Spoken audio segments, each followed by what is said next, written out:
introduce myself. My name is Tabitha Mayberry. I'm 40 years old. I'll be 41 in November 6th. I had a car accident in 2005 that left me paralyzed from the waist down. It depends on which doctors you talk to. I'm considered an incomplete. I shattered my T12 and bruised my spine real bad. I have some movement and some sensation past my inner jury, but I cannot walk. I'm excited to be a part of this series, and I hope everyone gets something good out of it. I think it's important to constantly talk about your trauma. It helps you process it, and it needs to be processed, I think, more than once in life. What were you like before your accident? I have always been a person who likes to go. As a kid, I never really wanted to stay home. I became a Girl Scout, and my mother was my troop leader, and I started going to Girl Scout camp. I became a counselor, and I met lots of Girl Scouts in their Girl Scout camp. One of my oldest friends we met when we were 15, and we decided to go to college. We made a pact together when we were 15 that we would go to Arkansas State University, and play rugby, because rugby was popular among the other counselors that were older than us, and we looked up to them, and it sounded fun. So that's what we did. So before my accident, I was always very active. I participated in all kinds of sports: softball, basketball. Of course, you had to do track. I went to a really small school. Our graduating class was like 33. It was a super small town. When I went to college, I had an idea of what I wanted to study. I wanted to be a trauma nurse. My goal was to just kind of go to college and pursue that. However, coming from a small town, college was a totally new experience to me. All kinds of different people from all walks of life. I played rugby for a couple of years while we went to Arkansas State. Made great lifelong friends. I had a rugby coach that had a huge impact on my life, as well as my rugby friends. They are those group of friends that are ride or die friends. So I had a really great support system. I've always also been kind of an optimist. I always try to look the glass is halfway full instead of empty. Well, I already kind of had that attitude before my accident. I'm not gonna say that the attitude was always there. I also really love people, and I think that I'm one of those people that I get my energy from people, and then I kind of process that energy, and that is really what helps me get through the day, or get through life, really, is just loving on people. What led to my accident is I got into a car with somebody who had been drinking. That person fell asleep at the wheel, and the passenger overcorrected the vehicle, and they could not get the vehicle corrected back. We flipped the vehicle. I was not wearing my seatbelt on the back because it was broken.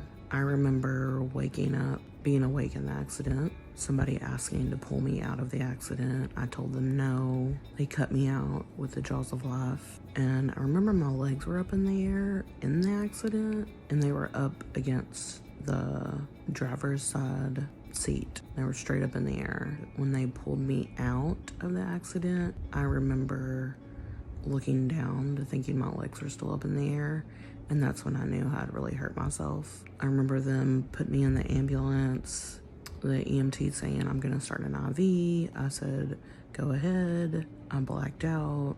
I remember a vivid scene of them cutting my clothes off when I was in the emergency room, and then I blacked out again, and then I woke up strapped to a bed, not being able to move. That's when I found out how I'd hurt myself.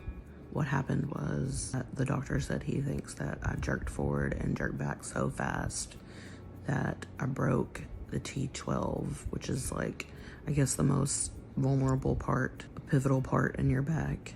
And I shattered my T12 and it bruised my spine real bad. That is what caused my paralysis.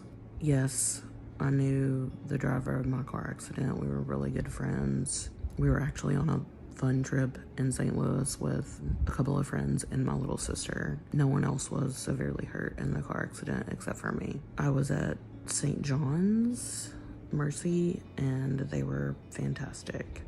I think I was there for about a week, and then they flew me to Baptist in Arkansas because that's where I was from. That is kind of what led to my accident. I don't really blame it on anybody. I'm just as responsible. I knew that I shouldn't be riding with somebody who had been drinking. I made that choice and I did it. I always try to tell myself things happen for a reason. We may not know those reasons, but that's kind of what gives me comfort. Initial recovery. It sucked. I think I was in the hospital for maybe 4 weeks at the most. That's including the trauma hospital that I was originally at. In those 4 weeks, their goal is to just make it to where you can function, which is like wheel your wheelchair, dress yourself, cath yourself, those kind of limited everyday things. Their goal is to not ever help you walk or anything like that. It's literally to get you in and out of rehab as fast as possible. It sucked. I did all of the things that you do when you go through a grieving process of making deals with God and thinking that my life was completely over, that I wasn't going to be able to do much. I was going to be stuck at home with no life. Rehab was hard. They tried to put me on depression meds. Within like a week or so of being in the hospital, told them no, that I needed time to process what was happening to me, and that I refused to take those meds. Then, of course, because I lost consciousness at the site, I had to see a speech therapist. This speech therapist had me in there doing like college algebra, or like 4,297 times 587 by hand. And then she was checking my work with a calculator. I hated going to see my speech therapist because I felt like I had more important things to try to learn or to try to do, make myself stronger in physical and occupational therapy. One day when I went to go see her, I couldn't breathe. I felt like an elephant was sitting on my chest, and I had a panic attack. And I never knew what a panic attack was. I've never had one before, and I had a panic attack. So after that, at rehab, they have you in a room where you get to, like, weekly, you get to meet with your doctor, all your therapist, and to talk about your progress and those things. And in that meeting, I told them that I was never going to see a speech therapist ever again, or I wasn't going to see that speech therapist again, and I had other important things to focus on.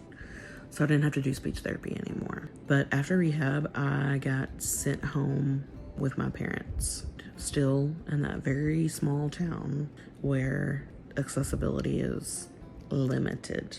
There's not even a stoplight in my hometown. I lived with my parents for about 6 months. My mom went back to work, my dad was at work, and then I had a lady that would come and help me throughout the day. Fix me lunches and basically watching TV and nothing. I took a couple of college courses while I was there, and then I was still doing physical therapy and occupational therapy, mainly physical therapy, at the small hospital in my hometown, mainly to just build my strength up to be able to, like, load myself in and out of the car, load my wheelchair in and out of the car. I still really wasn't driving. I didn't really want to drive. It was kind of a fear that I had. After about 6 months, I kind of just told my mom, I was like, I have got to get out of this house. I was like, I love you and Dad. And my sister was back at college with my roommate. We were all gonna live together. And I just told her I wanted to go back to school. I left and moved in with my sister and my best friend Ashley. We lived in a 3-bedroom apartment. My sister was helping take care of me throughout the day, my day-to-day stuff, and I started going to school. Well, when I went back to school, I asked them, I wanted to do nursing, and they were like, we cannot put you through the nursing program. You cannot wash your hands and then touch your wheels. Keep in mind, this was like 19 years ago, and this was, or I guess 18 years ago, and this was in Arkansas. Then I said, well, what can I do? Like, in the medical field, I want to stay. I know that I'm meant to help people. And they were like, you should check out speech pathology. It's funny how the universe works. So I started taking classes. In that whole time, I had a fantastic group of friends. My college friends were rock solid. My rugby coach, actually, I talked to him about this machine that they had at the rehab place in Jonesboro that they would not let me use. And what it did was it basically went around your legs. Well, they didn't have one in Jonesboro at the time yet, but it was a treadmill, and you hooked your legs up to these gadgets, and it kind of moved your legs for you. It was supposed to retrain your brain. They didn't have one in Jonesboro yet, but they were supposed to be getting one. And I showed my rugby coach that one night, and he was like, we're going to build one. And so in college, I was never known as Tabitha. I was always known as Bass, because was my camp name, and it was a nickname, and it stuck really hard, and all my friends called me that. My rugby coach found a really beat up treadmill that was really slow, and he built a frame around it, and then he got a harness and he hooked me up in his garage. And my friends, for a whole summer, would come over and move my legs for me for an hour. And they would just rotate. And they were just moving my legs for me. And that was a really great summer, because you could just tell how much they love me.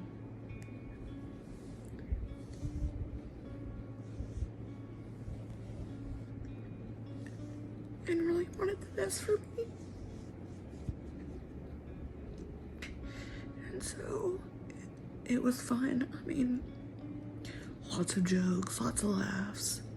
Listened to the Red Hot Chili Peppers in the Black Keys that whole summer, basically.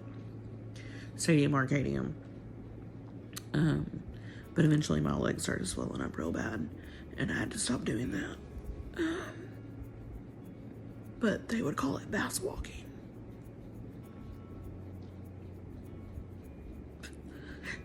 And I love them a lot for that.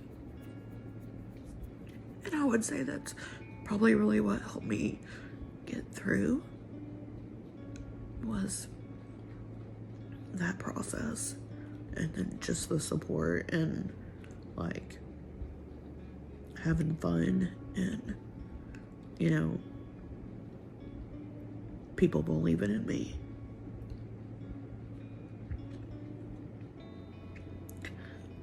So that was probably like a really big turning point. After my car accident, my friends that knew me before my accident and after my accident didn't really treat me different. They were always like, don't worry about it. We're gonna figure out a way. There's always a way. So that helped a lot in my recovery. I wanted to keep trying to walk, and the next step for me was to be able to keep doing physical therapy, because insurance and all of that medical stuff, they're like, we're not going to pay for that. So my next step was, what I did was I got KFOs. And I set myself a goal for when I graduated with my bachelor's in speech pathology, that I was going to walk across the stage with a walker and my KFOs to get my bachelor's. I did that, and I think that also was another huge turning point in my life, of where I knew how strong I really am and the things that I can do if I put my mind to them. I'm really the only person that stands in my way. When I walked across that stage, I got the whole stadium a standing ovation, and it felt amazing. So then I graduated and had 2 weeks off, and then immediately went into the graduate program. It took me about 18 months, and it was crazy. But in those 18 months, I studied harder than I ever studied, and made lots of new friends, study buddies in my graduate program. And 18 months later, I graduated with my master's in communication disorders. And then the only thing next was to get a job and earn my C's to become an official speech language pathologist. So because Jonesboro was the only place I lived after high school, I'm kind of one of those people that like, okay, what's the next adventure? How can I push myself? What can I do? Like, change. I kind of like change. It's kind of exhilarating, and I know that I can like grow in those moments. So I was like, I gotta get a job and move out of Jonesboro. I love my friends and everything there, but I wanted to see something else. I'd been there for like 10 years. Applied to a bunch of different jobs, and I got offered a job in Rogers, Arkansas. After talking with my parents, deciding that they didn't want me to move out of state like I wanted to, I took the job in Rogers. I have been living in Rogers ever since then. Since I left college without my sister, I have been living alone. I drive alone. I do everything alone. I have a dog. He doesn't really help much. I feel like I've adjusted pretty well. Try to keep it light. I've done a lot of things that I never thought I would do. I've been to the beach several times. I have gone skydiving. I have parasailed. I have flown on an airplane to Chicago, to New York. I have, been a speech therapist for almost 14 years now. It'll be 14 years in December. I've opened up my own business. I have my clinic with a business partner. Competed in CrossFit competitions. I've done CrossFit, and that's a place that I've discovered, that it reminds me of how much strength I have physically and emotionally, I think, too. I feel really lucky and undeserving. As cheesy as it sounds, life's kind of like what you make it. You have to put in the effort. Everybody kind of gets a raw deal, really. Some more than others, and some people's raw deals are more visible than others. I don't really feel like people should take pity on me or feel sorry for me or any of those things, because I've done a lot more than I ever dreamed I ever would from laying in that hospital bed. Not just that, I feel like I've done a lot compared to what most people in their life get to do. Because of that, I feel really lucky. But also, I've done those things because I have people in my life that love me and support me and believe in me. I have a really great group of girlfriends. We call ourselves the Fancies. They never leave me out. They never treat me differently. We do things that people probably think we're crazy, but it gets accomplished because they're just genuinely good, real people. I do dating just like everybody else does dating. I do it online. I try to be as upfront as possible. Pictures of myself in my wheelchair. I'm not gonna say that dating is easy, but I don't think dating is easy for anybody. Yeah, people ask crazy questions, but I prefer to answer questions instead of people just staring at me like I'm crazy or weird. One thing I do love about being in a wheelchair is, I will say, the ability to advocate for myself and for other people. I love that part, and I think that's really why I'm in one. Well, I was probably meant to be in one because I can do those things. I should say that competing in Miss Wheelchair America was also a life-changing experience for me. I met so many other wheelchair users, and I never in my life have been around that many wheelchair users. It was a great experience, and I think as a whole in a community, you can really advocate for change. And I think through technology now and the ability to be present with technology, that we can use our platforms to change other people's lives with disabilities. I'm passionate about it. Yes, I would love to walk again one day, but I would never take away what being in a wheelchair has given me. I'm resilient, for one, and that's one of my number one things. Just know that you're resilient and you will be resourceful. Like, there'll be things that you're just like, I had no idea. Like, I mean, I feel that those are my three top qualities: resilient, resourceful, and I'm optimistic. I can't say that I wish to be anybody else. Sure, times, but I really do love being me. The mental toll. The things that really help me get through is humor. I like to laugh at myself, and then I also remind myself that everybody has good days, everybody has bad days, and I'm just like everybody else. There are times that I give myself those moments to be upset, to kind of relish in a little bit, and then something just clicks. I'm one of those people that I know it sounds crazy, as corny to say, I guess, but I'm like, it can always be worse, because it can. And so I kind of look at it like that, and that really helps me get through those mental times of when you're having like just a really rough day. And I feel like the longer that I've been in my wheelchair and the more experiences I've had, that those days are fewer and fewer. Life's not perfect, and it's never gonna be perfect. You're really here for a human experience, and take it any way it comes, because it doesn't last very long. I appreciate Brittany asking me to be a part of this series this month. I made my videos earlier from bed because in August I was diagnosed with breast cancer. On Friday I had my surgery. As of right now, the plan is to recover from surgery and start radiation. It is a different process for me just because I am so reliant on my arms and my chest. This is the journey that I'm on right now. I feel lucky that they caught it early. I am anxious to kind of see how it all goes and how it affects this SCI body. Again, Brittany, thank you for allowing me to be a part of this series.